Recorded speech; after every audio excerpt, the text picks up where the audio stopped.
Hi అమ్మా. Hi. ఇప్పుడు ఏపీలో ఎలక్షన్స్ రాబోతున్నాయి. నెక్స్ట్ మీరు ఏ గవర్నమెంట్ అయితే బాగుంటుంది అనుకుంటున్నారు? పవన్ కళ్యాణ్ అంటే అయితేనే బాగుంటుంది అనుకుంటున్నాం. అంటే ఇప్పుడు పవన్ కళ్యాణ్ చంద్రబాబు కలిసి వస్తున్నారు కదా, అయినా కానీ ఆయనకే వేద్దాం అనుకుంటున్నాం. ఆయనకి వేద్దాం అంటున్నారు. అంటే జగన్ గారి పరిపాలన ఎందుకని వద్దు అనుకుంటున్నారు? ఏమో మాకు ఇష్టం లేదు, దీనికి వేద్దాం అనుకున్నాం. ఒకసారి వచ్చాడు ఆయన, ఒకసారి చూడండి అన్నాడు. ఏం నచ్చలేదు అంటావు జగన్? మాకు ఏం నచ్చలేదు పోవటం కాదు, ఈయనకి వేద్దాం అనుకున్నాం అంతే.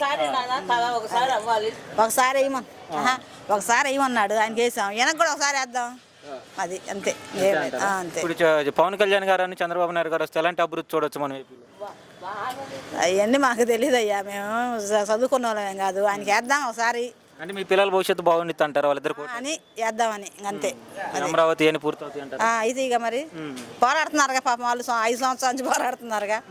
అది కానీ పవన్ కళ్యాణ్ ని బాగా విమర్శిస్తున్నారు, బాగా తిడుతున్నారు కదా వైఎస్ఆర్సీపీ. ఎవరినైనా తిడతారు, ఆడిని తిట్టారు, ఈయన తిట్టారు, చంద్రబాబు నాయుడు తిట్టారు, ఈయన మడి తిట్టట్లా, జగన్ కూడా తిడుతున్నారుగా. అది ఎవరు దోసింది వాళ్ళు తిడతానే ఉంటారు. పవన్ కళ్యాణ్ 3 పెళ్లిళ్ళు ప్యాకేజ్ స్టార్ డబ్బులు తీసుకున్నారని అంటున్నారు. పెళ్ళిళ్ళు చేసుకుంటాడండి, ఆయన ఇష్టం. ఆయన ఇష్టం 10 గాజు అలా చేసుకుంటాడు. ఆయన బాధపడుతున్నాడు, ఆయనే పడతాడు కదా, మనకెందుకు అవన్నీ. పెళ్ళిళ్ళతో కాదు, ఒకసారి ఆయన కూడా చూద్దామని అనుకుంటున్నాం. ఒకసారి జనసేన కూడా ఛాన్స్ ఇద్దాం అనుకుంటున్నాం అంతే. ఎన్ని వస్తాయి అనుకుంటున్నారు 175కి? మీరు వస్తే ఒక 100 వస్తాయి అనుకుంటున్నాం. 100 వస్తాయి అనుకుంటున్నారు. ఈ ఓటు మాత్రం నెక్స్ట్ పవన్ కళ్యాణ్. మా ఫ్యామిలీ మొత్తం ఆయనకి వేద్దాం అనుకుంటున్నాం. ఆయన ఇప్పుడు చంద్రబాబుతో కలిసారు కదా, మీకు మంచిది అంటారా? చంద్రబాబులో కలిసినా ఈయనలో ఆయనలో కలిసినా ఆయనకి ఒకసారి వేద్దాం అనుకుంటున్నాం. అది ఆయన కూడా ఒక ఛాన్స్ ఇచ్చి చూద్దాం అనుకుంటున్నాం అంతే. ఓకే, సరే.